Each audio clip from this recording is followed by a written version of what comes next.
بولو بھائی چلیں گے؟ ہاں بیٹھے رہیے گا، سن لیں تھوڑی سی باتیں انشاءاللہ۔ حضور غوث پاک کا نام لیتے رہیے گا۔ لال بدخشانی کہتے ہیں میں کئی سال تک مستقل تسبیح پہ تسبیح پڑھتا رہا، یا شیخ عبد القادر جیلانی شیخ اللہ، یا شیخ عبد القادر، لیکن کئی سالوں کے بعد میرے دل میں خیال پیدا ہوا، پتہ نہیں غوث پاک کو میں اتنا یاد کرتا ہوں، میرے یاد کرنے کی خبر غوث پاک کو ہوتی ہے کہ نہیں ہوتی؟ بس اتنا جس دن سوچا شیخ لال محمد بدخشانی نے، معلوم ہے حضور غوث پاک کو خبر ہو گئی، جیسے سوچا خبر ہو گئی، سوچنے کے بعد کھانا کھایا، عشاء کی نماز پڑھی، سو گئے، جیسے سوئے خواب میں حضور غوث پاک تشریف لائے۔ لاہور سے بغداد کا فاصلہ کتنا ہے آپ میپ کے ذریعے سے دیکھ سکتے ہیں۔ ویسے ہی سرکار غوث اعظم سرکار خواب میں تشریف لائے، اور لال محمد بدخشانی کہتے ہیں میں ایک ریگستان کی زمین پر کھڑا تھا اور بغیر ٹوپی کے کھڑا تھا، میرے سر پہ میری ٹوپی نہیں تھی، اور سامنے حضور غوث پاک تشریف لائے۔ میں نے سلام کیا اور قدم بوسی فرمائی، میں نے کہا شیخی آج آپ نے مجھ پر کرم فرمایا، اپنی زیارت سے مالا مال فرمایا، بڑا کرم آپ کا ہے۔ حضور غوث پاک نے مسکرا کے فرمایا اے بدخشانی تم نے یہ کیسے سوچ لیا کہ میرے غوث پاک کو یاد کرنے کی خبر ہوتی ہے کہ نہیں ہوتی؟ دیکھنا کتنے لوگ سبحان اللہ کہتے ہیں۔ سن بدخشانی، جب تک میں تجھے یاد نہیں کرتا تو مجھے یاد نہیں کرتا ہے۔ کیا بات ہے، سبحان اللہ سبحان اللہ، واہ واہ، نعرہ تکبیر، نعرہ رسالت، فیضان غوث اعظم، مسلک اعلی حضرت، بزم غوث اعظم، غلامان غوث اعظم۔ جب تک میں تجھے یاد نہیں کرتا کوئی مجھے یاد نہیں کر سکتا۔ سن، تو ریگستان میں ننگے سر کھڑا ہے، مجھے تیرے اس ننگے سر کھڑے ہونے کی بھی خبر ہے۔ سننا صاحبو، آپ بیٹھیں گے، آئیں گے، جائیں گے، سوئیں گے، گھر جا کے آرام کریں گے، لیکن پھر بھی اتنا یاد رہے کہ آپ پر غوث پاک کی نظر ہے۔ آپ اتنے خوش قسمت ہیں کہ آپ غوث پاک کی نگاہ میں ہیں، آپ کو حضور غوث پاک دیکھ رہے ہیں۔ بدخشانی کہتے ہیں مجھ سے میرے شیخ عبد القادر غوث پاک نے فرمایا سن بدخشانی، تو ننگے سر کھڑا تھا نا ریگستان میں، تو مجھے اس کی بھی خبر ہو گئی، اسی لیے تجھے تیرے ننگے سر کو دیکھ کر کے بغداد شریف سے تیرے لیے امامہ شریف لایا، لے امامہ شریف۔ اتنا کہا حضور غوث پاک نے بڑھایا امامہ شریف، جیسے ہاتھ بڑھایا آنکھ کھل گئی، آنکھ کھل گئی تو کیا دیکھا، نہ حضور غوث پاک سامنے تھے نہ امامہ شریف، لیکن پورا گھر مہک رہا تھا، گھر خوشبودار تھا۔ میں نے شکر کے سجدے ادا کیے۔ فجر کی نماز کے بعد میرے پیر نے مجھے بلایا، خواب میں کون تھا؟ بدخشانی۔ بدخشانی نے کس کو دیکھا تھا؟ حضور غوث پاک کو۔ کس کو؟ حضور، یہ دو تھے، تیسرا کوئی نہیں تھا۔ دیکھنے والے خواب بدخشانی، دیکھا تھا غوث پاک کو، تیسرا کوئی نہیں تھا۔ جب صبح کو پیر مرشد شیخ ابو المعالی قادری نے بلایا بدخشانی ادھر آؤ، جب بدخشانی اپنے پیر کی بارگاہ میں گئے، دیکھنا کتنے لوگ سبحان اللہ کہتے ہیں۔ بدخشانی کے پیر ابو المعالی فرماتے ہیں بدخشانی مبارک ہو، رات میں غوث پاک کی زیارت کر لی۔ مبارک ہو، غوث پاک کی زیارت کر لیے۔ بولے حضور آپ کو بھی خبر ہے؟ آپ کو بھی خبر ہے؟ بولے بالکل خبر ہے۔ یہ بتا تجھے غوث پاک نے کیا دیا؟ بولے دیا کیا؟ یہ بڑی بات ہے کہ زیارت کرا دے۔ بولے کوئی تحفہ دیا؟ بولے ہاں ایک امامہ شریف دے رہے تھے۔ بولے پھر؟ بولے کیا بتاؤں، میری آنکھ کھل گئی، وہ جیسے ہاتھ بڑھایا میری آنکھ کھل گئی۔ تو بدخشانی کے پیر ابو المعالی قادری مسکرائے اور اپنے رکھی ہوئی زمین سے وہ امامہ شریف اٹھایا اور فرمایا یہی وہ امامہ شریف تھا نا؟ کہا ہاں۔ کہا یہ امامہ شریف غوث پاک مجھے دے کے گئے ہیں، کہا اپنے مرید بدخشانی کو امامہ شریف دے دینا ہے۔ اللہ اکبر، اللہ اکبر۔ میرے شیخ کو اتنی خبر ہے، آپ یہاں پر بیٹھے، کون کون بولتا ہے، کون غوث پاک کے نام پہ مچلتا ہے، یہ ماں بہنیں کس ارادے کے ساتھ بیٹھی ہوئی ہیں، خدا کی قسم سب خبر غوث پاک کو ہے، سب خبر غوث پاک کو ہے۔ سبحان اللہ۔ چلیں گے بغداد شریف؟ ہاتھوں کو اٹھا کے بولو، اونچی بولو۔ کون سے لگائیں گے نعرے؟ لبیک یا غوث اعظم۔ کون سے؟ میرے ساتھ، میں ابھی آیا ہوں بغداد شریف سے، ابھی 2-3 مہینہ پہلے بھی گیا تھا سیدنا شیخ میں، تو میرے ساتھ 4 ہندو بھائی گئے تھے، ہندو مذہب کے 4 لوگ گئے تھے، 2 پنجاب کے پنجابی تھے اور 2 ہزاری باغ علاقے کے تھے، سمجھ رہے ہیں، غیر مسلم تھے، ہندو بھائی تھے۔ ان میں سے ایک اجے بھائی کے والد تھے، وہ جب غوث پاک کی بارگاہ سے نکلے تو میں نے ان سے کہا، بڑے بھائی وہ 60-65 سال کے تھے، ہندو مذہب کے تھے، تو میں نے کہا کہ یہ بتائیں کہ میرے غوث پاک کا روضہ آپ کو کیسا لگا؟ میں نے ان سے پوچھا، سننا صاحبو، میں نے کہا میرے شیخ کا روزہ کیسے لگا؟ تو معلوم ہے کیا بولے ہیں؟ بولے آصف بھائی جیسے میں اندر گیا غوث پاک کے روزے پر میں نے سلام کیا، پھر وہ کہتے ہیں میں نے غوث پاک کی جالی شریف پکڑ لی اور میں نے کہا یا شیخ عبد القادر جیلانی مجھے نہیں پتا میں کیوں پیدا ہوا ہوں. دیکھنا کتنے لوگ سبحان اللہ کہتے ہیں. مجھے نہیں پتا میں کیوں پیدا ہوا ہوں، زمین پر کیوں آیا ہوں، مجھے اس کا علم نہیں، لیکن آج میں نے آپ کے دربار کو دیکھا ہے، بس دل سے آواز آئی بس آپ ہی کو دیکھنے کے لیے پیدا ہوا تھا. اللہ اللہ. میرے امام نے کیا کہا؟ لگتا ہے تصور میں حساسیت کی شاعری ہے، استعاراتی زبان ہے. جب میرے امام نے اس قسم کی باتیں سوچی ہوں گی، بدعقیدوں کے اقوال جو ہے بد سوچے ہوں گے، تو معلوم ہے قلم کو میرے امام نے ڈائری پہ رکھ دیا ہوگا، داہنے ہاتھ کی ہتھیلی کو اپنی پیشانی پر مارا ہوگا 100 سال پہلے، اور کہا ہوگا ستم کوری وہابی رافضی کی کہ ہندو تک تیرا قائل ہے یا غوث. اللہ کا شکر ہے اگر آپ کو کوئی دوست غیر مسلم بیمار ہو، کوئی پریشانیاں ہو، تو اس سے کہا کرو کہ غوث پاک کا نام لیا کرو، انشاءاللہ بولے اللہ اسے بھی غوث پاک کے نام لینے کا اجر عطا فرمائے گا انشاءاللہ. کہہ دیں سرکار غوث اعظم کے ابو کی عمر تھی، جوانی کی، شادی نہیں ہوئی. ان کا نام تھا شیخ موسیٰ جنگی دوست. اگر کوئی پوچھے آپ سے کہ غوث پاک کے ابو کا نام کیا تھا، کیا بتائیں گے؟ آواز نہیں آئی بھائی سب کی؟ شیخ موسیٰ جنگی دوست. اونچی بولے، شیخ برکت کے لیے بولو شیخ. ان کے ابو کا نام تھا شیخ عبداللہ، وہ بیٹے تھے شیخ یحییٰ زاہد جیلانی کے، وہ شیخ محمد جیلانی کے. وہی سلسلہ موسیٰ الجون عبداللہ محض سے ہوتا ہوا امام حسن تک پہنچا ہے. سمجھ رہے ہیں؟ حضور غوث پاک کے ابو کا نام تھا شیخ موسیٰ جنگی دوست. میں نے ان کی مزار شریف پر حاضری دی ہے، ایران میں پہاڑی پر. وہ شادی نہیں ہوئی تھی اور بغداد شریف جیلان میں ٹہل رہے تھے. بڑی مشہور بات ہے، سن لیں ریورس کر کے، آسان سمیٹ کر بات آگے بڑھاؤں گا. ایک نہر ہے، نہر جیلان میں، جس میں بہتا ہوا سیب جا رہا تھا.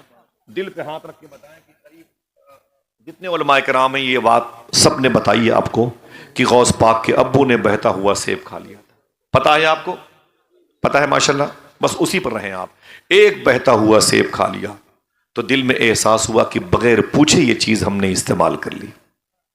ہمارے یہاں کیا ہے، لوگ چل رہے ہیں تو مونگ پھلی اٹھا کے کھا لیں گے، جامن اٹھا کے کھا لیں گے، نمک پارا اٹھا کے کھا لیں گے. سمجھ رہے ہیں آپ؟ یہ غلط ہے، شریعت کے خلاف، یہ شریعت کے خلاف ہے.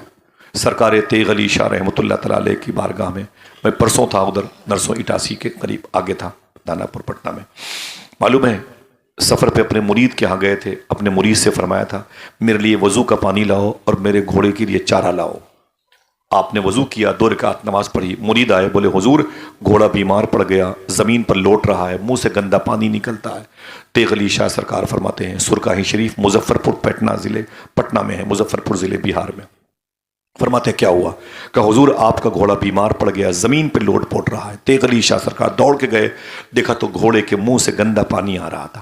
آپ نے پیٹھ پر ہاتھ رکھا اور کہا اے میرے مولا میرے گھوڑے کو شفا عطا فرما، یہ میرا بہت پرانا ساتھی ہے، میرے ساتھ سفر میں رہتا ہے، بڑی بڑی مشکل وادیوں کو طے کراتا ہے، اے میرے مولا میرے اس گھوڑے کو شفا عطا فرما.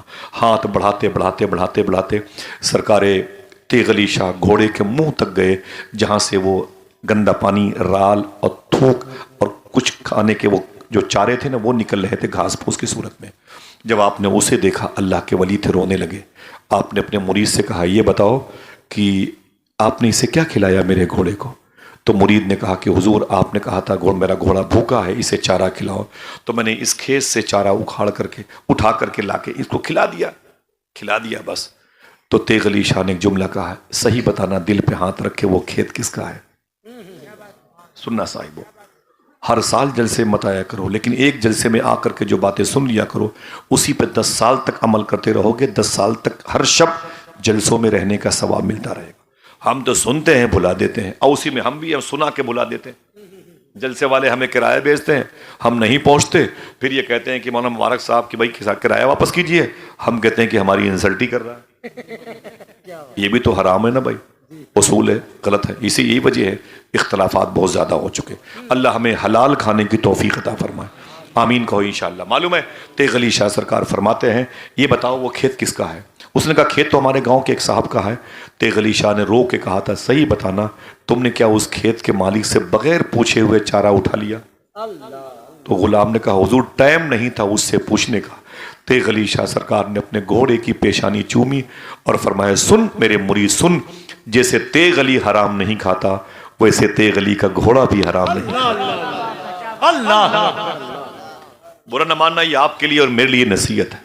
وعدہ کرو انشاءاللہ بغیر پوچھے کسی چیز کا استعمال نہیں کریں گے، کسی چیز کا استعمال نہیں کریں گے. آپ کے دل کے اندر نور پیدا ہو جائے گا. آپ کے اندر نمازوں کی کمی نہیں، ٹھیک ہے محنت کرتے ہیں، تلاوتیں ماں بہنیں کرتی ہیں، لیکن جو اس کا فیض ہے وہ اس کے نہ ملنے کی وجہ یہ ہے کہ ہمارا بلڈ اچھا کھانا، اچھا خون، اچھی غذاؤں سے دور ہے. یہ بنیاد ہے. ٹھیک ہے سنیں آپ، حضور غوث پاک کے ابو نے اس ندی سے بہرا، نہر ندی ہے چھوٹی سی، وہ پہاڑوں سے آتی ہے. میں نے اس ندی میں وضو کیا ہے ماشاءاللہ. جیلان میں ہے، وہ بہت دور ہے، وہ بہت دور ہے. میں نے اس میں وضو کیا ہے جس میں غوث پاک کا ابو نے بہتا ہوا سیب کھایا تھا. تو سرکار غوث پاک کے ابو نے کھا لیا. سیب تو ان کا تھا نہیں. بچے بولیں سیب تو ان کا تھا نہیں بھائی. ہاں پتہ نہیں کہاں سے بہتا ہوا آ رہا تھا. جب سیب کھا لیا تو ڈر پیدا ہوا اللہ کا.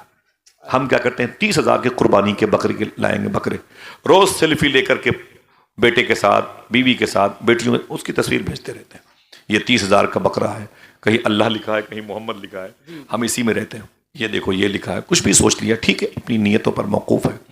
اور پتہ چلا کہ 10 دن تک اسے ہم دوسروں کے پیڑ پتوں کی شاخیں اور پتیاں اسے کھلاتے رہتے ہیں. پھر بعد میں حضور غوث پاک کے نام اسے ذبح کر دیتے ہیں. سراسری سے منع ہے، شریعت نے اس کی اجازت نہیں دی ہے. صاحبو سمجھ جاؤ، اگر بچوں کو آوارہ پن سے بچانا چاہتے ہو تو جل سے نہیں بچا پائیں گے. جل سے صرف بتائیں گے. انہیں بچا پانے کے لیے ایک ٹیکنیک ہے، دسترخوان پہ حلال نوالے رکھو. ہم نہیں بچا پائیں گے، صاف بات ہے، یہ نہیں بچا پائیں گے، ایک دم صاف بات ہے. بچیوں کی آوارگی ان کے دسترس میں نہیں، ان کے بس میں نہیں کہ یہ بچا لیں گے. انہیں صرف حلال خون بچا پائے گا. اور یہ ہماری اور آپ کی ذمہ داری ہے کہ اپنے بچوں کو حلال کھلائیں انشاءاللہ. غوث پاک کے ابو نے بہتا ہوا سیب کھایا تھا. 12 سال پنالٹی دینی پڑی. ایک سیب کی باغ میں باغبانی کرنی پڑی. 12 سال. جرم کیا تھا؟ سیب کھایا تھا. جرم کیا تھا؟ ایک سیب توڑا تھا، ٹھیلے پہ لے کے بھاگ گئے تھے، چورا لیا تھا غوث پاک کے ابو نے. پھر بہتا ہوا. میں نے ایک درویش سے پوچھا الہ آباد میں، اگر غوث پاک کے ابو اس بہتے ہوئے سیب کو نہ کھاتے، سیب سڑ جاتا. اللہ کی بڑی نعمت ہے، غوث پاک کے ابو نے اسے سڑنے سے بچا لیا. یہ جرم کون سا ہے؟ یہ پنالٹی لگا دی شیخ سومئی، عبداللہ سومئی، غوث پاک کے نانا نے. نہ نہیں معاف کروں گا، تو نے میرا سیب کھایا ہے، تجھے 12 سال تک میرے باغ میں کھیتی کرنی، اس میں اس کو سینچنا پڑے گا، اس کے نشو و نما کی فکر کرنی پڑے گی. نہیں چھوڑا 12 سال تک. میں نے کہا غوث پاک کے ابو کا اتنا بڑا جرم نہیں ہے جتنی بڑی سزا ہے. صاحبوں، میری بہنوں اور میری بیٹیوں اور ان بزرگوں کی موجودگی میں ایک بات کہتا ہوں. اس درویش نے کیا جواب دیا، اسے کاغذ پہ لکھ کے تصویر لے لینا، اسے کبھی کبھی اسٹیٹس پہ لگانا. وہ کہتے ہیں کہ غوث پاک کے ابو جانتے تھے اگر میں نے کھانے پینے میں اس قدر احتیاط نہ کیا تو میرے گھر میں اولیاء کا سردار شیخ عبد القادر جیلانی کیسے پیدا ہوگا. اللہ سمجھ گئے، سمجھ گئے آپ. حضور غوث پاک کے ابو، پھر بات میں معلوم ہے کیا ہوا، رشتہ ہوا. غوث پاک کے ابو کی نے ایک نیتی دیکھی تو اپنی بیٹی سے شادی کی. بیٹی کیسی تھی؟ علماء کرام سے پوچھو. غوث پاک کے ابو کی شادی شیخ عبداللہ سومئی کی بیٹی سے ہوئی. اس لڑکی کا نام تھا مخدومہ فاطمہ ام الخیر. ہاتھ اٹھائیں بچے، اٹھائیں بچے. اگر کوئی آپ سے پوچھے غوث پاک کی امی کا نام کیا تھا، کیا بتاؤ گے؟ مخدومہ فاطمہ ام الخیر. کیا بتاؤ گے؟ برکت کے لیے بولو، شفا کے لیے بولو. مخدومہ. ان کے بھی روزے پر میں نے حاضری دی ہے. صبح کے 3:30 بجے تھے، بس لگی تھی، وہ ٹیلی فون نمبر لکھا تھا، ڈرائیور کو بلایا، میں نے کہا اس پہ فون کرو. آستانہ معمول کے مطابق تھا. وہ آیا تو بولتا ہے کہ 5 منٹ کے لیے سب کو جانے دوں گا، بعد میں بس سے بیٹھ جاؤں گا. میں نے کہا ارے میاں تم پہلے گیٹ تو کھولو. جب وہ گیٹ کھولے تو پھر میں نے ان کی خدمت کی، ان کو نظر و نیاز پیش کی ہے. میں نے کہا اول مرتبہ یہ زوار آئے ہوئے ہیں، انہیں امی کی بارگاہ میں رہنے دیجئے. حضور غوث پاک کی بارگاہ میں 2-2.5 گھنٹے تک ہم لوگ بیٹھے رہے، روتے رہے کہ میرے شیخ کے صدقے میں آج امی کی بارگاہ میں حاضری ہوئی. جس لڑکی نے کبھی کسی غیر مرد کو نہیں دیکھا، جس کے کانوں نے کبھی فحش باتیں نہیں سنی، جس کی زبان پر کبھی گالی نہیں آئی، جس کے ہاتھوں سے کبھی کسی غریب کو تکلیف نہیں پہنچی، جس کے قدم کبھی گناہوں کی طرف نہیں گئے، وہ غوث پاک کی ماں ہے۔ اللہ ان کی ماں کا فیض عطا فرمائے۔ اور آپ کے گھر میں اگر ماں ہو تو ماں سے محبت کیا کریں، انشاءاللہ بولیں، دل سے بولیں، دل سے بولیں۔ بڑے ظالم ہیں لوگ، مجھ سے کہتے ہیں کہ معاشرے کی اصلاح کی بات کرو، اور پھر جا کے اپنے ماں باپ سے نفرتیں کرتے ہیں۔ آج کا عالم معلوم کیا ہے؟ بڑے والے بیٹی کی بارات آئی ہے، جب اس سے کہا جاتا ہے تیری ماں کہاں ہے، تو وہ کہتا ہے کہ ماں کمینی ہو گئی ہے۔ اپنی ماں کے بارے میں بولتا ہے ماں کمینی ہو گئی۔ بولے باپ وہ تو سٹیا گیا ہے، وہ چھوٹے والے جو بھائی ہے نا، بیٹا اس کا اسی کے بہکاوے میں آ گئی ہے میری ماں، وہ کمینی، میں موت زندگی کا میرا ساتھ چھوٹ گیا۔ سگی بیٹی کی بارات آنے والی ہے، اپنی ماں کو دعوت نہیں دی۔ دوست کہتے ہیں یار پاگل ہو گیا، بلا لے ماں کو، تو دل پہ پتھر باندھ کے جائے گا، اماں سے کہے گا چلو بارات آنے والی ہے، ماں رونے لگتی ہے، آنکھ سے آنسو نکلتے ہیں، ٹوٹے ہوئے چشموں کے شیشے پر جاتے ہیں، وہی آنسو وہی شیشوں کو صاف کرنے کا سبب بنتے ہیں۔ پھٹا ہوا دوپٹہ ہے، ایک لاٹھی اٹھاتی ہے، ٹوٹی ہوئی چپلیں پہن کے ماں پیچھے اپنے بڑے والے بیٹے کے گھر میں آتی ہے۔ بہو نے دیکھا تو گھور کر کے دیکھا، پوتی نے دیکھا تو اسے ناراض ہو گئی، پھر آ گئی بوڑھی میرے گھر۔ باپ نے کہا صبر کرو ابھی چلی جائے گی۔ ماں بیٹھ گئی آنگن میں، اسے صوفے پر بیٹھنے کے لیے کسی نے نہیں کہا، ماں ہے ماں، اسے بیڈ پر بیٹھنے کے لیے کسی نے نہیں کہا۔ زمین پر بیٹھی، وہاں جہاں پر غریب عورتیں پلیٹ دھلا کرتی ہیں، جہاں پلیٹیں دھلا کرتی نا عورتیں بیٹھ کے، وہیں پر ماں بیٹھی ہے، وہیں پر ماں بیٹھی ہے۔ 2-3 گھنٹے بیٹھی تھی، جب تک دل کہا بیٹھی رہی۔ جو آتا اسے غریب اور یتیم بچوں کی ماں سمجھ کے ایک ٹھوکر مارتا تھا، ادھر سے ادھر ہوتی رہی۔ کسی نے چائے دے دیا تو ٹھیک ہے، ایک روٹی دی ٹھیک ہے۔ ماں نے روتے ہوئے اپنی لاٹھی اٹھائی، اپنے گھر واپس آ گئی۔ واپس تو آ گئی، لیکن مصلی بچھا کر کے اس نے اپنے ہاتھوں کو اٹھا کے کہا اے میرے مولا، یہ میرا بیٹا ہے، میں نے اسے خون پسینے سے پالا ہے، یہ مجھ سے محبت نہیں کرتا تو کیا ہوا، میں تو اس سے محبت کرتی ہوں، معاف کر دے میرے بیٹے کو۔ اور میری دعا ہے کہ آج میرے بیٹے کی عزت کا بھرم باقی رکھنا، کوئی باراتی بھوکا نہ جائے، کھانے میں اتنی برکتیں دینا۔ ماں کو بھوک لگی ہے لیکن باپ کی عزت، بیٹے کی عزت کی خواہاں ہے۔ اے میرے مولا، میری اولاد کی عزت کو سلامت رکھنا، اور اس کی بیٹی کو اچھے سسرال کی میجورٹی مل جائے، اس کے قدم میں برکتیں ہوں۔ ماں روتی رہی، اور اس نے روتے روتے خالی پیٹ سو گئی۔ بیٹے کو خبر نہیں کہ اس کے 3 ڈیگ سالن نالیوں میں پھینک دیے گئے۔ بوڑھی ماں بیٹھی ترستی رہی، ایک روٹی کے لیے کوئی پرسان حال نہ رہا۔ یہ بیٹے ہیں، میرے آقا صلی اللہ علیہ وسلم ارشاد فرماتے ہیں کاش میری ماں زندہ ہوتی۔ میرے آقا فرماتے ہیں کاش میری ماں زندہ ہوتی اور میں عشاء کی نماز پڑھا رہا ہوتا۔ سننا غور سے، جملے حضور کے ہیں، کاش میری ماں زندہ ہوتی اور میں عشاء کی نماز پڑھا رہا ہوتا، اور میری ماں، یہ ریاض الجنہ میں 3 صف کے بائیں طرف باب عائشہ ہے، امی عائشہ کے نام کا دروازہ ہے۔ میرے آقا فرماتے ہیں کاش میری ماں زندہ ہوتی، میں عشاء کی نماز پڑھا رہا ہوتا اور میری ماں اسی دروازے کے پاس کھڑی ہو کے بولتی بیٹے محمد ادھر آؤ، تو میرے آقا فرماتے میں نیت توڑ کر کے اپنی ماں سے لپٹ جاتا۔ کاش میری ماں زندہ ہوتی۔ ہم نے ماں کو اپنی جوتیوں پہ رکھا ہے، ماں جیسی عظیم نعمت۔ سرکار محبوب الہی فرماتے ہیں جب تک میری ماں زندہ تھی، ان کی ماں کا نام تھا مخدومہ زلیخا، ان کو اپنے وقت کی رابعہ بصری کہا جاتا ہے، دہلی کی اچنی شریف میں آرام کر رہی ہیں، جہاں پر شیخ شہاب الدین عمر شاہ سہروردی، جن کو حضور غوث پاک نے بغداد کا بادشاہ بنایا ہے، ان کی 2 بیٹیاں آرام کر رہی ہیں۔ قریب میں شیخ نجیب الدین متوکل چشتی، بابا فرید گنج شکر پاک پٹن لاہور کے سگے بھائی، اتنے بڑے بزرگ ہیں، ایک قدم میں وہ 1500 کلومیٹر کا سفر طے کرتے تھے۔ وہ عظیم الشان بزرگ لیٹے ہوئے ہیں، وہیں پر محبوب الہی کی ماں لیٹی ہوئی ہیں۔ محبوب الہی فرماتے ہیں جب تک میری ماں زندہ تھی میرا کوئی کام رکا نہیں، جب تک میری ماں زندہ تھی میرا کوئی کام رکا نہیں۔ پھر کہتے ہیں ماں کے انتقال کے بعد بھی نہیں رکا، کوئی کام انتقال کے بعد بھی نہیں رکا۔ لوگوں نے پوچھا کہ ماں کے انتقال کے بعد کیسے آپ کا کام ہوتا تھا؟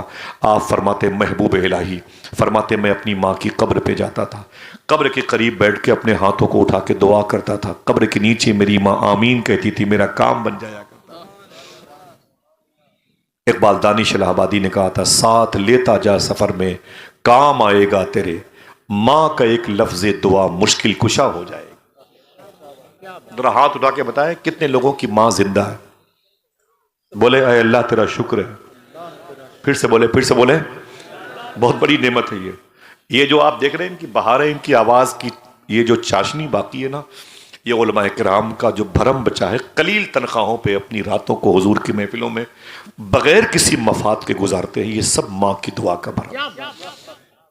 رب کعبہ کی قسم، آپ کے گھروں میں وہ گھر اجڑ جائیں گے تیسری نسل میں جس گھر میں ماں کو تکلیف دی جاتی ہے۔ وعدہ کرو اپنی ماں کا ہاتھ چوم کے کہیں بھی جائیں گے نکلیں گے انشاءاللہ۔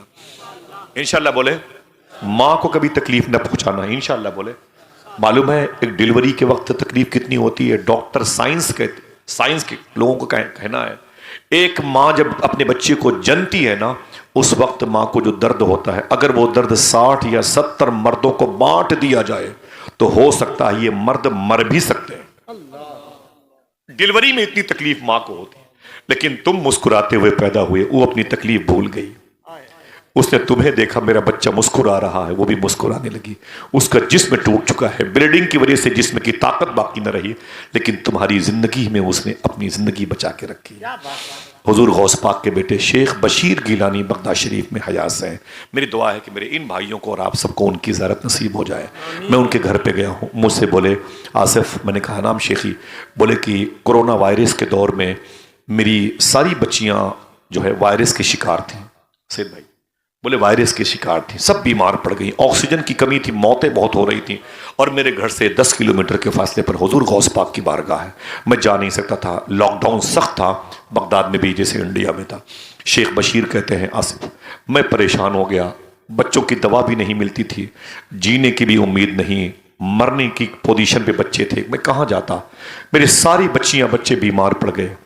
میں جب تھک گیا اب میں سمجھ گیا کہ میں ہار گیا، اب کسی کام کا نہ رہا، اب میری بچیاں نہیں بچیں گی، تو میری ماں بوڑھی بستر پہ تھی، میں نے اپنی بوڑھی ماں کو بستر سے اٹھایا اور اٹھا کر کے اسے ایک کرسی پہ بٹھایا، اور بٹھانے کے بعد اس کے دونوں پاؤں کے نیچے میں نے بالٹی رکھی، ٹپ رکھا پلاسٹک کا، اور پھر ایک لوٹا پانی منگوانے کے بعد میں نے اپنی دونوں ماں کے پیر دھلے، اور دھلنے کے بعد پانی جو ہے نا پورا اسی بالٹی میں رکھا، پھر ماں کے پیر کو ہٹایا، اس بالٹی میں جو پانی تھا ماں کے پیروں کا دھون اسے کنارے کیا، گلاس منگوایا، میں نے اپنی بچیوں سے اور بچوں سے کہا لائن سے بیٹھ جاؤ، سننا صاحب شاید کوئی بات دل پہ لگ جائے، میں نے کہا بیٹھ جاؤ لائن سے، میرے بچے لائن سے بیٹھ گئے، پھر میں اسی بالٹی سے اپنی ماں کے پیروں کا دھون گلاس میں نکالتا جاتا تھا اور اپنی بچیوں کو اپنے بچوں کو دیتا جاتا تھا اور کہتا تھا کہ پی لو پی لو،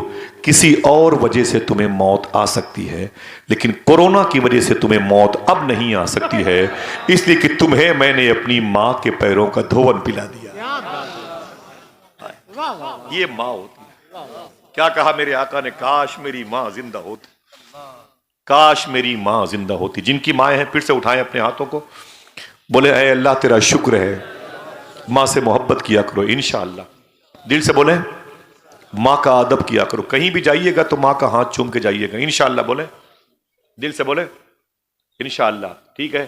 اور جن کے ماں باپ ان ماں کا انتقال ہو گیا وہ اپنے ہاتھ اٹھائیں، اللہ کی مرضی ہے اس میں بھی شامل ہوں، جزاک اللہ جزاک اللہ، اٹھائیں، دعا کریں اللہ ہم سب کی ماؤں کی مغفرت فرمائے، حضور کی امی جان کے صدقے میں، سیدنا شیخ کی امی جان کے صدقے میں، آمین کہہ دو انشاءاللہ۔ ماں کی قبروں پہ جایا کرو انشاءاللہ، بولے انشاءاللہ۔ میرے یہ رستم بھائی جانتے ہیں، گھر کے قریب میں ایک صاحب ہیں، ان کا نام ہے امانت، ان کے گھر پہ ایم پی سے ایک دوست ان کا ملنے آیا، تو جب وہ مغرب کی نماز پڑھ کے وہ جا رہا تھا تو معلوم ہے اس نے کیا کہا، یار میرے دوست یہ بتا قریب میں کوئی قبرستان ہے کیا؟ کہا کیوں؟ کہا بول ہے کیا؟ بولے قریب میں قبرستان ہے۔ وہ جلدی سے دوڑ کے گیا، اس قبرستان میں فاتحہ پڑھ کے واپس آ گیا۔ کہا کہاں گئے تھے؟ بولے قبرستان ہے۔ بولے کیوں؟ بولے 16-17 سال پہلے میری ماں کا انتقال ہوا تھا، میں بلا ناغہ اپنی ماں کی قبرستان پہ جاتا ہوں۔ پھر میں نے اپنے علماء کرام سے پوچھا کہ اگر میرا کبھی ناغہ ہو جائے تو میں کیا کروں؟ میں نہیں چاہتا نا کہ میری ماں کی قبر پر میری حاضری کا کوئی ناغہ ہو۔ تو علماء کرام نے کہا جہاں رہا کرو وہاں کی قبرستان میں فاتحہ پڑھ لیا کرو۔ میں ڈر گیا کہیں ناغہ نہ ہو جائے. صوفیہ نے سوری فرماتے ہیں قبرستان کے قریب سے گزرا کرو تو قبر کے مردوں کو کچھ دے دیا کرو تاکہ ان کا حق مارنے والوں میں شامل نہ رہو. ٹھہر کے سلام کر لیا کرو, ایک مرتبہ سورہ فاتحہ پڑھ لیا کرو. انشاءاللہ بولے. اپنی ماں کی قبروں پہ جانا, باپ کی دادا کی قبروں پہ جانا, کچھ دیر تک بیٹھنا وہاں پر. صوفیہ فرماتے ہیں ایک قبرستان میں اگر 100 مردے ہوں تو یہ سوچ کے مت جاؤ کہ یہاں میرے ماں میرے باپ دفن ہیں, یہ سوچ کے جایا کرو کہ اس قبرستان میں اگر 100 مردے ہیں تو 100 مرتبہ مدینے والے آقا یہاں تشریف لا چکے ہیں. یہ حضور کی گزرگاہ ہے, یہ حضور کی جلوہ گاہ ہے. اور جب جایا کرو خالی ہاتھ مت جایا کرو, 5 روپے 10 روپے کی چینی لے کے جایا کرو. انشاءاللہ بولے. یہ طریقہ صوفیہ کا ہے. بسکٹ 1-2 پیکٹ پارلے کے لے لے, نمکین سیو لے لے. صوفیہ فرماتے ہیں تم تو چلے آتے ہو, تمہاری ماں کی قبرستان کے قریب پیڑوں کے قریب چونٹیاں رہتی ہیں, پرندے رہتے ہیں. اگر تم نے ان کا خیال رکھا تو وہ دعاؤں سے تمہاری ماں کا خیال رکھیں گے. ایسا کریں گے انشاءاللہ. حضور غوث پاک کی امی کا نام اب مجھے جلدی بتائیں, کیسے امید رکھوں آپ کو کل تک یاد رہے گا. جلدی بتائیں غوث پاک کی امی کا نام کیا تھا. نہیں میں بھی آرام کروں آپ بھی آرام کرو. کتنی دیر کے بعد یاد آتا ہے نہ مجھے کوئی تکلیف, نہ پل سے گر رہا ہے. سمجھ رہے ہیں. بتائیں غوث پاک کی امی کا نام کیا تھا. 5 6 7 8 سال کے بچے وہ بتائیں, بڑوں سے مطلب نہیں. بتائیں بیٹا. میں نے بتایا ابھی 10 منٹ پہلے. غوث پاک کی امی کا نام کیا ہے. مخدومہ فاطمہ ام الخیر. کیا نام ہے. مخدومہ فاطمہ ام الخیر, کنیت امت الجبار بھی ہے. ٹھیک ہے. مدہ شریف جیلان میں ایران کے, وہ بہت دور ہے, تقریباً 12 گھنٹے مستقل بس چلتی ہے, تب جا کے ان کے روزے پر حاضری ہوتی ہے. چلیں گے نا انشاءاللہ. ان کے روزے پہ چلیں گے. ایسے انشاءاللہ بولیں گے تو واپس آ جائیں گے ایئرپورٹ سے.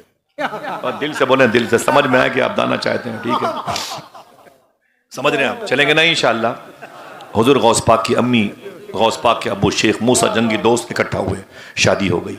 25 سال عمر, 30 سال 35 ہو گئی, 40 45 55 50 55 59 59 سال غوث پاک کی امی کی عمر ہو گئی. 59 کتنی 59 سال ابھی ان کے گھر میں کوئی اولاد نہیں پیدا ہوئی. میری بہنوں سننا, حضور غوث پاک کی امی کی عمر جب 59 سال کی ہو گئی تب تک ان کے گھر میں کوئی اولاد نہیں پیدا ہوئی. ٹھیک ہے. جب ان کی امی کی عمر 60 سال کی ہوئی اس وقت ان کے گھر میں پہلی بہار بن کے شیخ عبد القادر جیلانی پیدا ہوئے. اور یہ بلاد فارس کا بیلٹ ہے. یہ زمین فلاں ضلع میں آتی ہے, یہ زمین فلاں ضلع میں آتی ہے, یہ زمین یو پی میں ہے, یہ زمین ہریانہ میں ہے, یہ زمین بہار میں ہے. ایسے ہی غوث پاک کا پیدائش جو شہر ہے جیلان, وہ بلاد فارس میں آتا ہے. فارس یہ عجم میں آتا ہے, عرب کا حصہ نہیں ہے.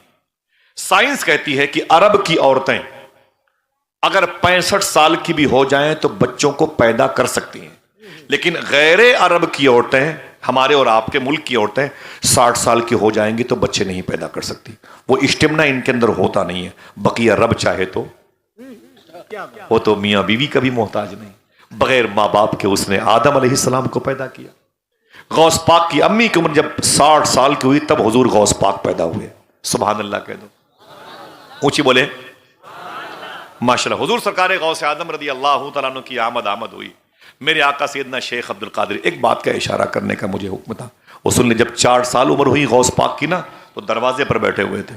سنیں بچے, جب 4 سال کی عمر ہوئی تو غوث پاک دروازے پر بیٹھے تھے. ایک فقیر گزرا, اس نے کہا السلام علیکم یا شیخ عبد القادر جیلانی. غوث پاک فرماتے ہیں وعلیکم السلام ورحمۃ اللہ, وعلیکم السلام ورحمۃ اللہ. اس فقیر نے کہا یا شیخ میں نے آپ سے 1 مرتبہ سلام کیا اور آپ نے, بولو بھائی, اور آپ نے 2 مرتبہ جواب دیا. غوث پاک فرماتے ہیں بات یہ ہے کہ تم 5 سال پہلے بھی ادھر سے گزرے تھے, اس وقت بھی تم نے سلام کیا تھا. اس وقت میں اپنی ماں کے پیٹ میں تھا. تیرے سلام کو میری ماں نے نہیں سنا, لیکن میں تیرے سلام کو اپنی ماں کے پیٹ میں سن رہا تھا. میں نے سوچا میں جواب دوں گا تو میری ماں ڈر جائے گی. آج میں نے 2 مرتبہ جواب دے کے پچھلا حساب چکا دیا ہوں. یہ سیدنا شیخ عبد القادر جیلانی کی شان. اللہ اکبر. 18 سال کے ہوئے غوث پاک. بڑی باتیں جیلان کی ہیں, پوری تقریر ختم ہو جائے جیلان اگر میں آپ کو جیلان میں رکھوں تو. 18 سال کی عمر میں غوث پاک نے اپنی ماں سے کہا اے میری ماں, میں تعلیم حاصل کرنے کی نیت سے بغداد شریف جانا چاہتا ہوں. امی نے کہا جا میرے بیٹے, تو میری خدمت کے لیے نہیں پیدا ہوا, تو اپنے دادا کے دین کی خدمت کے لیے پیدا ہوا ہے۔ سرکار غوث اعظم فرماتے مجھے میری ماں نے ایک وظیفہ بتایا تھا جو آپ کو یاد ہوگا، اس وظیفے کو پڑھ کر میں نکلا تو میری ماں رونے لگی۔ میری ماں نے مجھ سے کہا اے میرے بیٹے عبد القادر، یہ میری اور تیری آخری ملاقات ہے۔ کوئی ماں ایسی ہے جو اپنے بیٹے کو بھیج سکتی ہے؟ غوث پاک کی ماں کہتی میرے بیٹے یہ میری اور تیری آخری ملاقات ہے، اس کے بعد بجسم ملاقات مجھ سے تجھ سے نہیں ہوگی، جا تجھے میں نے اللہ اس کے رسول کے حوالے کیا۔ اس کے بعد غوث پاک کی ماں نے کیا کہا بتا دوں؟ آپ اپنے بچوں سے نہیں کہتے بیٹا اس میں دیسی گھی کا پراٹھا ہے، کسی کو دینا نہیں، میرے بیٹے یہ موزہ خراب نہ ہونے پائے، یہ ٹائی خراب نہ ہونے پائے، میرے بیٹے جغرافیہ میں محنت کرنا، انگلش میں محنت کرنا، میتھ میں محنت کرنا، جنرل نالج میں تو ٹاپ کر لے۔ صوفیہ کہتے ہیں کبھی کبھی یہ مائیں اپنے بچوں سے کہا کرے اے میرے بیٹے سچ بولنے میں بھی ٹاپ کر لے، حلال کھانے میں ٹاپ کر لے۔ آپ نہیں کہیں گے تو پھر کون کہے گا؟ غوث پاک کی ماں نے کہا میرے بیٹے ہمیشہ سچ بولنا۔ جب غوث پاک نکلے جیلان سے تو قریب میں ایک شہر تھا جسے ہمدان کہتے ہیں، ہمدان، شیخ یوسف ہمدانی اسی شہر کے بزرگ تھے۔ یہاں کی زمین میں کیچڑ بہت ہے، یہیں پر احمد بدوی ڈاکوؤں کا سردار تھا، 59 ڈاکوؤں کا سردار احمد بدوی۔ غوث پاک نے سچ بولا، سچ بولنے کی وجہ سے 60 ڈاکوؤں کو اللہ نے توبہ کی توفیق عطا فرمائی۔ حضور غوث پاک سرکار بغداد شہر میں آ گئے، محلے کا نام تھا باب العزج، اب اس ایریے کو باب الشیخ کہتے ہیں۔ قریب میں ایک راستہ ہے جسے شار سراج کہتے ہیں، ایک گلی ہے جسے سوق الکفاح کہتے ہیں، قریب میں مرقد امام غزالی ہے، قریب میں مرقد شیخ صالح بندنی جی ہے، اور قریب میں شیخ ابو خبرہ ہندی کے روضے مطہر ہے، اور آپ آگے جائیں گے تو مرقد امام خولانی کا روضے مبارکہ ہے۔ 1 کلومیٹر کے فاصلے پر نہر دجلہ ہے، دجلہ کراس کریں گے تو وہاں کا بدیش منترالے ہے، سامنے وزارت الخارجیہ کے وزارت صالحیہ کا بورڈ لگا ہوا ہے۔ دائیں طرف چلے جائیں گے تو آپ کو شیخ جنید بغدادی کا روضہ ملے گا، شیخ معروف کرخی کا روضہ ملے گا۔ پورے بغداد میں بزرگوں کی مزارات مبارکہ ہے۔ ابھی وقت نہیں ہے، سرکار غوث اعظم 18 سال کی عمر میں بغداد آئے، اور رات کا وقت تھا جب بغداد میں آپ میں داخل ہوئے۔ رات بھر سردی میں ٹھٹورتے رہے غوث پاک، اور اس کے بعد صبح کو کلاس میں داخل ہوئے۔ اسکول کے جو محدث تھے ان کا نام تھا شیخ حماد دباس، ان کے اسکول میں سب سے پیچھے بیٹھ گئے غوث پاک۔ 18 سال کی عمر میں آج پہلی مرتبہ کلاس جوائن کیا ہے۔ حضور غوث پاک جیسے بیٹھے پیچھے، ویسے ہی غوث پاک سرکار کے استاذ نے کہا اے میرے بچوں سنو، ابھی جو بچہ اندر آیا ہے اس کو باہر کر دو۔ طلبہ کرام اٹھے اور غوث پاک کا بازو پکڑ کے غوث پاک کو باہر کر دیا کلاس روم سے۔ غوث پاک باہر گئے، حدیث مصطفیٰ کی تاثیر نے پھر کھینچ لیا، پھر اندر آ گئے۔ جب سرکار غوث اعظم اندر آئے تو پھر استاذ حماد دباس نے کہا وہ پھر آ گیا، اسے پھر باہر کرو۔ سرکار غوث اعظم کو پھر باہر کر دیا گیا، پھر باہر گئے، پھر تھوڑی دیر کے بعد اندر آ گئے۔ جب تیسری مرتبہ اندر آئے نا تو بچوں نے پھر غوث پاک کو باہر کرنا چاہا، تو شیخ حماد دباس نے کہا نا نا نا نا نا نا، اس بچے کو میرے پاس لاؤ، اس لڑکے کو میرے پاس لاؤ۔ حضور غوث پاک کو شیخ حماد دباس نے قریب بلایا اور بلا کے پوچھا تیرا نام کیا ہے؟ کہا عبد القادر۔ کہاں کے ہو؟ کہا جیلان کے۔ ایران کے ہو؟ ہاں ایران جیلان کا ہو۔ یہاں کیا کرنے آئے ہو؟ کہا تعلیم حاصل کرنے آیا ہوں، آپ کی درسگاہ میں بیٹھ کر کے آپ کے فیض کو حاصل کرنا چاہتا ہوں۔ حضور غوث پاک کی پیشانی چومی حماد دباس نے اور اپنے بچوں سے کہا تم کیا سمجھتے ہو یہ بچہ پڑھنے کے لائق نہیں ہے؟ سنو، میں تو اس کے صبر کا امتحان لے رہا تھا اور بار بار اسے باہر کر رہا تھا ان کی، تاکہ تمہاری توجہ اس پر ہو جائے۔ پھر حضور غوث پاک کی پیشانی چومی، غوث پاک کو سینے سے لگایا اور ایک جملہ کہا اے بیٹے عبد القادر، آج میرا دور ہے، ایک ایسا دور آنے والا ہے بغداد کا جب اللہ کے حکم سے تو اعلان کرے گا قدمی ہادہی الی رقبۃ کل ولی اللہ، میرا یہ قدم تمام اولیاء کی گردن پر ہے۔ تب شیخ حماد دباس نے اپنی داڑھی پکڑی اور فرمایا سن عبد القادر، جب تیرا دور آئے تو اس بوڑھے کو بھولنا نہیں۔ اتنا کہا غوث پاک نے 7 سال تک اس ادارے میں تعلیم حاصل کی جس کا نام ہے جامعہ نظامیہ۔ غوث پاک نے جس مدرسے میں تعلیم حاصل کی اس کا نام ہے جامعہ نظامیہ، اس ادارے کا نام ہے جامعہ نظامیہ۔ کیا نام ہے؟ سب بولے اس مدرسے کی اہمیت معلوم ہے؟ کیا فرمایا غوث پاک نے؟ اس مدرسے کے قریب سے گزرنے والا آدمی بڑا سے بڑا بھی گنہگار ہوگا تو اللہ اس کے عذاب میں کمی کر دے گا۔ قریب سے گزرنے والے کی یہ قسمت اتنی بلند ہوتی ہے، سیدنا شیخ نے فرمایا۔ 7 سال تک غوث پاک نے اس ادارے میں تعلیم حاصل کی، پھر وہاں سے تقریباً 40 کلومیٹر کا فاصلہ طے کیا جسے مدائن کہتے ہیں، جہاں سرکار سلمان فارسی کی مداح شریف ہے۔ آپ ان کے بارے میں نہیں جانتے، اگر جانتے ہوتے تو آپ کو رسیوں میں باندھ دیا جاتا تب بھی سبحان اللہ کہتے۔ یہ وہ صحابی ہیں جن کے بارے میں حضور نے فرمایا تھا جنت والے دنیا والے جنت کو ڈھونڈتے ہیں، جنت میرے سلمان فارسی کو ڈھونڈتی ہے۔ ان کے قریب میں حضور کے سب سے پرائیویٹ صحابی حذیفہ یمانی لیٹے ہوئے ہیں، قریب میں امام طاہر، امام جعفر صادق کے بھائی، امام باقر کے بیٹے، امام زین العابدین کے پوتے، امام موسیٰ کاظم کے ابو، امام علی رضا کے دادا، امام محمد جواد تقی کے پردادا کے سگے بھائی امام جعفر صادق کے بھائی امام طاہر لیٹے ہوئے ہیں۔ ان کے قریب میں جناب جابر انصاری کے بیٹے عبداللہ انصاری لیٹے ہوئے ہیں۔ وہیں پہ قریب میں ایک جنگل ہے، جنگل کے سامنے کسرا کا محل ہے، جو محل حضور کی پیدائش پہ جس کی دیواریں پھٹ گئی تھی۔ قریب میں نہر دجلہ ہے، وہیں پر کھڑے ہو کے ڈاکٹر اقبال نے کہا تھا دشت تو دشت ہے دریا بھی نہ چھوڑے ہم نے۔ شعر سنا ہے، کہاں کہا گیا وہیں کہا گیا۔ یہ اسی زمین پر یہ سلمان فارسی کا روزہ ہے۔ غوث پاک نے اسی جنگل میں 25 سال دور گزارے ہیں۔ کتنے؟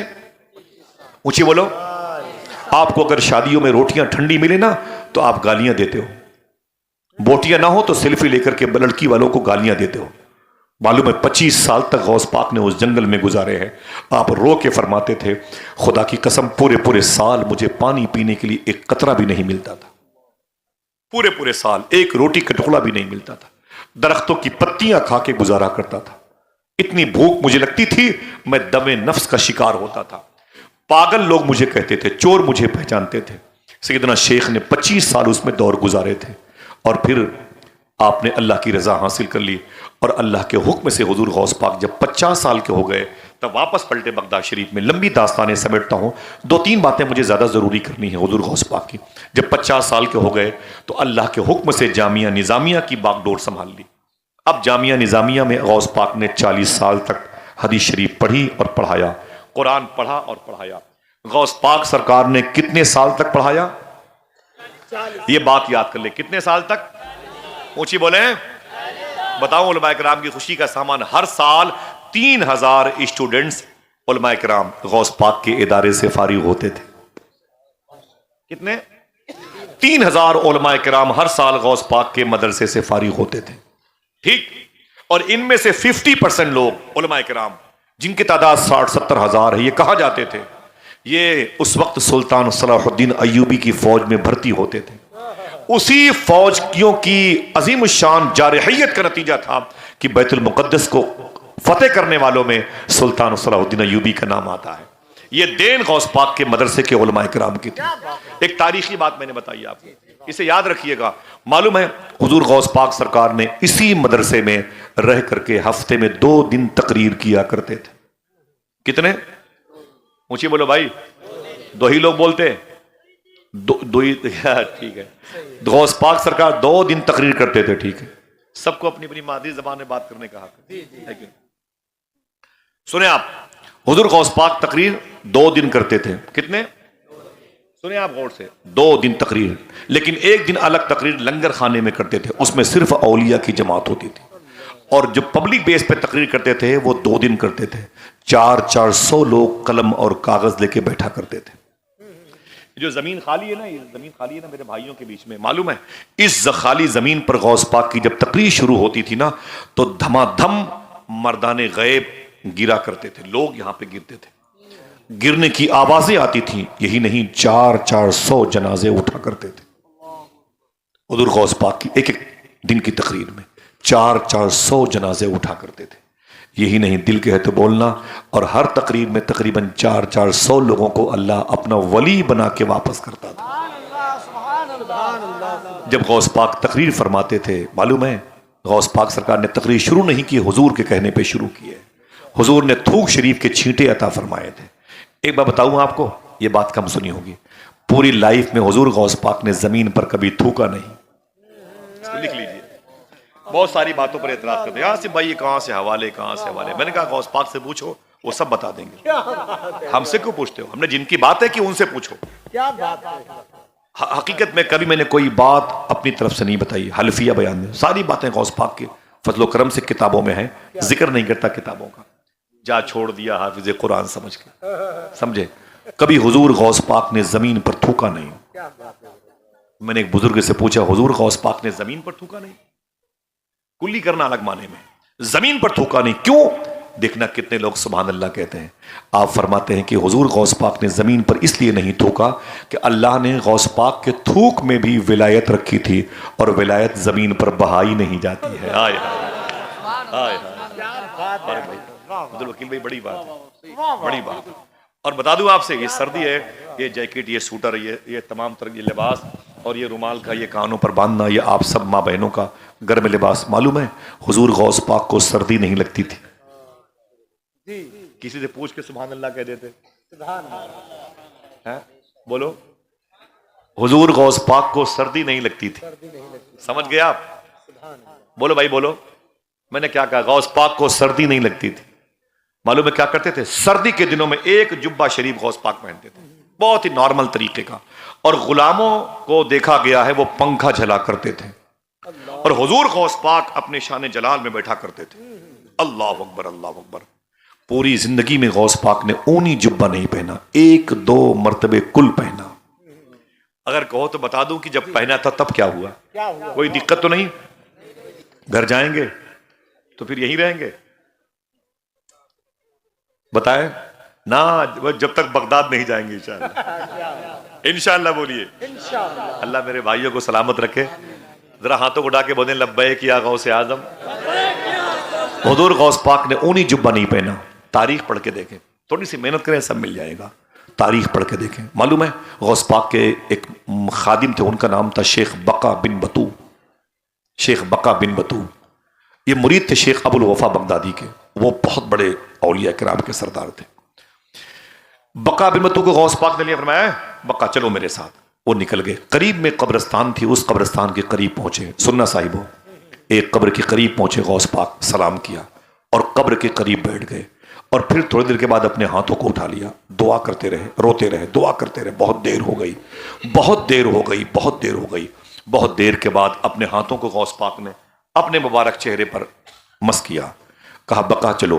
بقا بن بطو نے ایک جملہ کہا، اے شیخ آج تک میں نے کسی قبر کے قریب اتنی دیر تک بیٹھے ہوئے آپ کو نہیں دیکھا.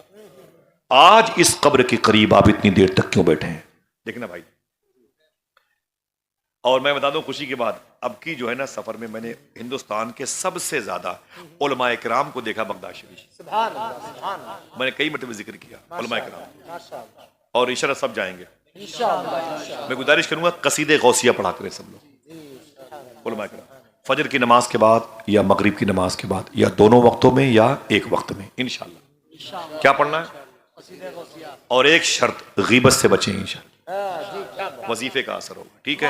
ماں بہنوں سے گزارش ہے اپنے گھروں میں ہر جمعرات کو بڑے پیر کی نیاز کا اہتمام کیا کریں. باوضو اپنے ہاتھوں سے نمک، روٹی، سبزی، اچار، کھچڑی جو بن سکے بنایا کریں. ٹھیک ہے؟ انشاءاللہ بولیں گے اپنے گھروں میں، بولیں گے اپنے ہاتھوں سے وضو بنا کے بنایا کریں. اور مغرب کے بعد اپنے بچوں کو وضو بنا کے اچھے لباس پہنا کے عطر سے گھر کی دیواروں کو مہکا کے خود ہی بیٹھ کر کے غوث پاک کو نظر کر دیا کریں. 11 مرتبہ قل هو اللہ احد شریف، 3 مرتبہ سورہ فاتحہ پڑھ کے بخش دیا کریں. خوش رہا کریں کہ آج میرے گھر میں غوث پاک آنے والے ہیں. بقیہ کون کیا کہتا ہے ادھر مت جائیں، غوث پاک سب جانتے ہیں. الحمدللہ رب العالمین. میرے شیخ عبد القادر کی اتنی بڑی شان ہے. معلوم ہے شیخ بقا بن بطو کہتے ہیں، میں نے کہا یا شیخ آپ نے اتنی دیر تک اس قبر کے قریب کیوں بیٹھ کے گزارا؟ حضور غوث پاک فرماتے ہیں یہ قبر جو ہے نا میرے استاذ کی ہے. کس کی ہے؟ آواز کمزور ہے آپ لوگوں کی. بھائی تھک گئے ہیں، بہت دیر سے بیٹھے ہوئے، 12 بج رہا ہے، گھڑی میں بھی اور آپ کے ہاں بھی بجنا بھی چاہیے. یہ مماثلت بھی اچھی چیز ہے. معلوم ہے حضور غوث پاک سیدنا شیخ نے فرمایا یہ قبر میرے استاذ کی ہے، ان کا نام حماد دباس ہے. کہا جب میں ان کے قریب سے گزرا تو میں نے قبر کو دیکھا تو استاذ نظر آئے. میں نے سلام کیا تو میرے استاذ کی قبر میں نیچے جو کارپٹ تھی، قالین تھی، بچھونا تھا، وہ جنتی تھا. اب کیا یار کسی کی موت کی خبر سن کے سبحان اللہ کہو؟ ان کی قبر میں جنتی بچھونا تھا، ان کی دیواریں جنت کی تھی، ان کا لباس جنتی تھا، ان کے سر کا تاج جو تھا وہ جنتی تھا. غوث پاک فرماتے ہیں شیخ حماد دباس سے میں نے کہا اے میرے استاذی مبارک ہو، جنتی لباس آپ پر ہے. سننا دوستو، آپ کے جسم پر جنتی لباس ہے، مبارک ہو. اتنا کہنا تھا کہ میری طرف دیکھا اور اپنے ہاتھ کو دکھایا. معلوم ہے کیا تھا؟ شیخ حماد دباس کا داہنا ہاتھ وکلانگ ہو چکا تھا، یوں تھا، یوں، اس کی طاقت ختم ہو گئی تھی. معذور تھا آپ کا ہاتھ. رونے لگے شیخ حماد دباس. غوث پاک فرماتے ہیں میں نے کہا اے استاذ یہ کیا مطلب, یہ کیا مطلب, آپ کا ایک ہاتھ خراب ہے؟ تو شیخ حماد دباس نے کیا کہا سننا. فرماتے ہیں میرے انتقال کے بعد جب میری روح فرشتے اللہ کی بارگاہ میں لے کے گئے تو اللہ نے مجھ سے کہا اے حماد دباس تو نیک تھا, محدث تھا, تو فقیہ تھا, قرآن سے محبت کرتا تھا, علم دین کو تو نے تقسیم کیا تو بخش دیا جائے گا. سننا غور سے. لیکن اللہ جلال میں کہتا ہے اے حماد دباس میں اس ہاتھ کی طاقت کو چھین لوں گا, چھین لوں گا. تو بقا بن بطو کہتے ہیں حضور کس ہاتھ کی طاقت؟ تو غوث پاک فرماتے ہیں میں اپنے استاذ کے ساتھ نہر دجلہ کے کنارے پر اون کا ایک جبہ پہنے ہوئے پہلی مرتبہ چل رہا تھا. میرے استاذ نے صبر کی نیت سے مجھے چیک کرنے کے لیے دھکے مار کے نہر دجلہ میں گرا دیے تھے. میرا امامہ بھیگ گیا, میرا جبہ بھیگ گیا, میں پریشان ہو گیا. میرے استاذ تھے سامنے, میں نے کچھ نہیں کہا. تو یہی استاذ کہتے ہیں کہ اللہ نے مجھ سے کہا اے حماد دباس سن, جس ہاتھ سے تو نے میرے عبد القادر کو دھکے مارے ہیں میں اس ہاتھ کی طاقت چھین لوں گا. آج تک میرا ہاتھ وکلانگ ہے, اس کی طاقت واپس نہ کی گئی. حضور غوث پاک فرماتے ہیں اے بقا بن بطو سن, جب تک میں نے اپنے استاذ کی ہاتھوں کی سلامتی کی دعا کی ہے 5000 اولیاء کرام اپنی اپنی قبروں میں کھڑے ہو کر کے میری دعا پر آمین کہنے لگے تھے. اور جب تک اللہ نے میرے استاذ کے ہاتھوں کو درست نہ کر دیا عبد القادر نے اپنے ہاتھوں کو اپنے چہرے پر نہیں پھیرا. سبحان اللہ, سبحان اللہ. ذکر میں برکت. اگر کسی نے غوث پاک کی مجلس کو گھور کے دیکھ لیا اس کی آنکھ کی روشنی کم ہو جا سکتی ہے. غوث پاک کے لنگر خانے کی دانے کی توہین کی جائے گی تو بیماریاں اس کی نسلوں کا مقدر بن جائیں گی. سمجھ رہے ہیں آپ؟ اور یہ جو مینار غوث پاک کا آپ دیکھتے ہیں نا, اس کے بارے میں صوفیہ فرماتے ہیں ان میناروں کی یہ تاثیر ہے اللہ نے نہ جانے کتنے لوگوں کو ولایت ان میناروں کو دیکھنے کی بنیاد پر عطا فرمائی.